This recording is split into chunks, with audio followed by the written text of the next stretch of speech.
समाजात घडणाऱ्या घटना पाहण्यासाठी निर्भीड निष्पक्ष चॅनल म्हणजे संपादक संजय कारंडे यांचं Ajinkyatara news channel. Ajinkyatara news चॅनलला लाईक करा, शेअर करा. छत्रपती शिवाजी महाराज की जय. छत्रपती शिवाजी महाराज की जय. डॉक्टर बाबासाहेब आंबेडकरांचा जय हो. महात्मा ज्योतिबा फुलेंचा जय हो. लोकशाही रणभाऊ साठेंचा जय हो. भारतीय संविधानाचा जय हो. संविधान जिंदाबाद. संविधान जिंदाबाद. लोकशाही जिंदाबाद. इन्कलाब जिंदाबाद. इन्कलाब जिंदाबाद. जय जय जय जय जय भीम. जय भीम. जय भीम. और जय जय जय जय जय भीम. जय भीम. लोकशाही जिंदाबाद. सर्वांना क्रांतिकारी जय भीम. इन्कलाब जिंदाबाद. परवा दिवशी 23 जुलैला माननीय श्री प्रकाशजी आंबेडकर यांनी 23 जुलै रोजी महाराष्ट्र बंदची हाक दिली होती. तत्पूर्वी जंतर मंतरवरती नीट पेपर फुटी संदर्भात अभिजित दिपके, कॉक्रोच जनता पार्टीचे अभिजित दिपके आणि सोनमजी वांगचुक सर हे उपोषणासाठी बसले होते.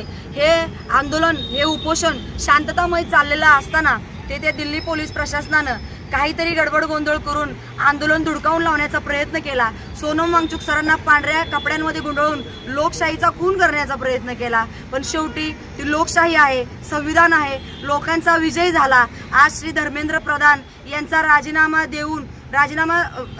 घेऊन लोकशाही जिवंत असल्याचं ज्वलंत उदाहरण हे समाजामध्ये निर्माण झालेलं आहे. लोकशाही ज्यांना वाटतं लोकशाही संपलेली आहे त्यांनी कृपया जाणून घ्या की लोकशाही अजूनही लोकांच्या मनामध्ये जिवंत आहे. जे संविधान निर्माते डॉक्टर बाबासाहेब आंबेडकर यांनी संविधान लिहिलेलं आहे ते असंच नाही लिहिलं. त्यांनी 2 वर्ष 18 महिने जागून जे संविधान लिहिलं आहे त्यासाठी समर्पक पूर्णपणे भाव देऊन लोकांमध्ये संविधानाप्रती जी जागृती निर्माण केली, संविधान लागू केलं आणि त्या संविधान लागू करण्याचं पाईक सातारमधनं मी नेहमी म्हणत असते की सातारमध्ये जी क्रांती होती ती महाराष्ट्रभर जाती, देशभर जाती. तशीच क्रांती काही परवा 23 जुलै रोजी अख्ख्या साताऱ्यानं घोषणांना दणाणून गेला होता की धर्मेंद्र प्रधानांचा राजीनामा घ्या आणि दोषींना शिक्षा करा, दोषींना कारवाई करा. हे कुठं सार्थकी झाल्यागत वाटायला लागलेलं आहे. रिपब्लिकन सेनेनं बाळासाहेब आंबेडकरांनी पुकारलेल्या बंदला प्रतिसाद दिला, त्यांना सपोर्ट केला, सहकार्य केला आणि मोठ्या उमेदीने सर्व कार्यकर्ते रस्त्यावरती उतरले. पूर्ण शहराला वेढा घातला आणि दुकानं बंद करण्यासाठी व्यापाऱ्यांना आवाहन केलं. दुकानदारांनीही सहकार्य केलं, समाजानं सहकार्य केलं आणि आज नुकतीच सकाळी जाहीर झालं की धर्मेंद्र प्रधान यांनी राजीनामा दिला आहे. खरंच भावानं हा लोकशाहीचा विजय आहे, संविधानाचा विजय आहे. आणि यातून हे सांगून देते जेव्हा केव्हा लोकशाहीकडं, संविधानाकडं वाकड्या नजरेनं पाहिलं जाईल त्यावेळी समाजमन, यूथ अशाच प्रकारे जागे होईल. हा युवा, देशाचा युवा जागा होईल आणि मनुवाद्यांना, भ्रष्टाचारांना आणि देशाच्या संविधानाशी खेळणाऱ्यांना त्यांची जागा दाखवून दिल्याशिवाय राहणार नाही.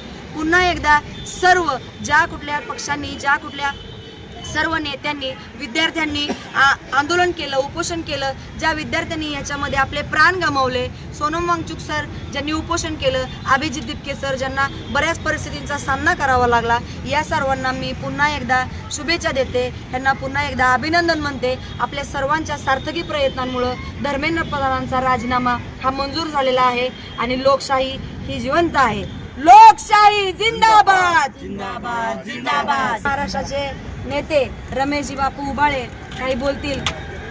दिल्लीमध्ये जंतर मंतरवरती झालेला लाठी हल्ला आणि त्याच्यानंतर संपूर्ण भारतात, संपूर्ण देशात यूथ रस्त्यावरती उतरलं आणि यूथनी संविधानाची ताकद, एकीची ताकद, कारण इथं जात पात न बघता भारताचं भविष्य रस्त्यावरती उतरलं होतं. आणि भारताचं भविष्य ज्यावेळेस रस्त्यावरती उतरतं त्यावेळेस कुठल्याही आमदार असो, खासदार असो, मंत्री असो त्याला राजीनामा द्यावा लागेल.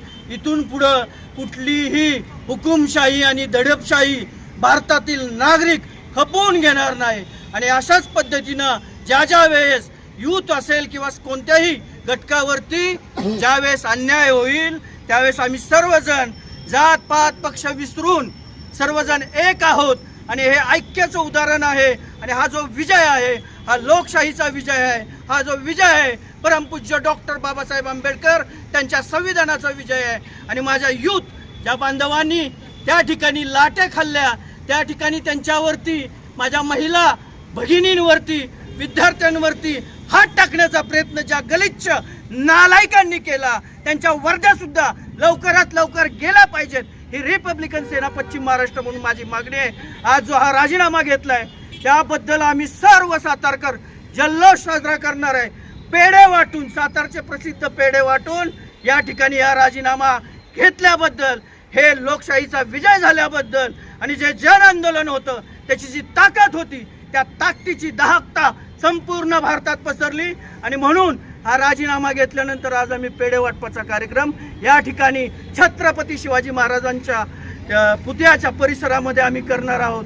खरोखर सातारा हा सुसंस्कृत सातारा आहे. आणि साताऱ्यात ज्यावेळेस एखादी गोष्ट घडते ती संपूर्ण देशात त्याचा उदाहरण म्हणून एक एक्झाम्पल सेट होतं की इथून ज्यावेळेस क्रांती घडते, सुरुवात साताऱ्यातून होते आणि साताऱ्यातून दिल्लीपर्यंत जाते. आणि हेच साताऱ्यातल्या युवकांनी रस्त्यावरती उतरून परवा दिवशी सिद्ध केलेला आहे. त्यामुळे हा लोकशाहीचा विजय झालेला आहे. या ठिकाणी पेढे वाटपाचा कार्यक्रम रिपब्लिकन सेनेच्या वतीनं मोठ्या उत्साहात आम्ही साजरा करतो. लोकशाहीचा विजय झाला आणि दिल्लीत जो जंतर मंतरवरती आंदोलन झालं त्याला यश आलं.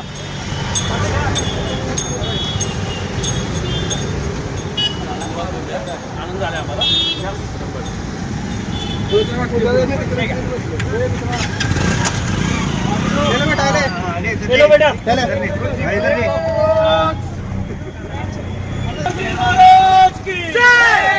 परमपूज्य डॉक्टर बाबासाहेब आंबेडकरांचं जय जय जय जय जय भीम.